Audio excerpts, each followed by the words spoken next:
7h, 9h, Europe 1 Matin. Et voici le zapping politique d'Europe 1 avec le directeur général de la rédaction de Paris Match. Bonjour Jérôme Béglé. Bonjour à tous, bonjour Dimitri, chers amis auditeurs. Si vous n'avez pas tout compris de ce qui s'est passé en France depuis dimanche, je vous propose un résumé succinct, précis, clair, informé du tourbillon politique qui s'est abattu sur la France. L'explication, elle est signée Renaud Muselier, président de la région Provence-Alpes-Côte d'Azur sur LCI. Gabriel Attal, en tant que Premier ministre, mais il n'est plus Premier ministre, va fixer une ligne, il va travailler avec, il va faire le travail. Et puis chaque député va se lever la peau. S'il ne se lève pas la peau, il gagne en Premier ministre. Elle est pas déjà fixée la ligne en vrai ? Si, mais il faut l'afficher. Pardon, vous avez dit pardon, il est encore Premier ministre, Gabriel Attal ? Non, mais il est encore Premier ministre, parce qu'il est encore Premier ministre, mais il n'y a plus de Parlement. Donc forcément, c'est un truc qui est un peu compliqué quand même, parce que là, on est dans une situation où il n'y a plus de ministre, il n'y a plus de parlementaire. Enfin, il y a un gouvernement avec un Premier ministre. Enfin, personne ne comprend rien en réalité. Bon, voilà. Bon, pour retrouver un peu de clarté, replongeons-nous dans la conférence de presse du président. Son obsession est de bien distinguer les partis de gouvernement des autres. Avec Emmanuel Macron, pas de confusion possible. C'est clair comme de l'eau de roche. On vit plus longtemps, il faut travailler un peu plus longtemps en prenant en compte les carrières longues, les chemins les plus difficiles. Que proposent les deux autres forces de gouvernement ? Pardon, les deux autres forces d'opposition, dont j'espère qu'elles n'accèdent pas au gouvernement. Pas de lapsus pour Éric Zemmour, il sait ce qu'il a à dire et la blessure, la tristesse, voire le dégoût pointe derrière chaque mot. Il a l'impression d'être le dindon de la mauvaise farce qui s'est jouée sous ses yeux et il le dit sans phare hier soir sur BFM TV.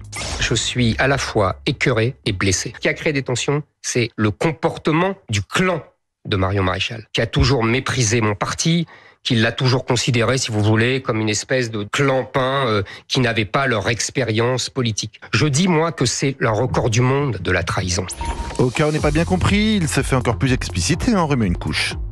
Elle accomplit le bout du chemin, c'est-à-dire qu'elle s'exclut d'elle-même de ce parti. Mais donc vous les excluez de votre parti ? Bien sûr. Autre leader politique qui passe un sale moment, Éric Ciotti. Invité de CNews, le toujours président des LR, a expliqué calmement son choix et ce qu'il avait poussé à franchir le Rubicon. Un constat lucide, des mots choisis et sans colère. Malgré tous les efforts que j'ai portés, malgré la belle campagne qu'on a faite avec François-Xavier Bellamy, eh bien, on n'a fait que 7. Les Français ne regardaient plus LR comme une force claire. Eh bien, j'ai voulu, oui, donner un coup de pied dans la fourmilière. On le croyait porté disparu depuis l'annonce de la dissolution dimanche soir, mais après 2 jours de quasi-silence, le revoilà. Jean-Luc Mélenchon, invité de France 2, a laissé entrevoir ce que serait sa tactique politique dans les semaines à venir. Il n'a vraiment pas renoncé à devenir Premier ministre. Je m'en sens capable, je ne m'élimine pas, mais je ne m'impose pas. Il y aura donc une discussion. On va en rester à la formule que propose Olivier Faure. C'est le groupe parlementaire le plus important qui propose. Une méthode qui séduit déjà Sandrine Rousseau. Elle est députée Europe Écologie Les Verts de Paris, mais elle a pour Jean-Luc Mélenchon, comment dirais-je, les yeux de chimène. Il a fait acte de candidature d'une certaine manière en faisant ça. Je pense qu'il y en aura d'autres qui feront acte de candidature. Olivier Faure a proposé une règle qui me semble excellente. C'est-à-dire c'est le groupe majoritaire qui proposera et ça se discutera avec les autres groupes. Eh bien, je trouve que c'est une très bonne formule.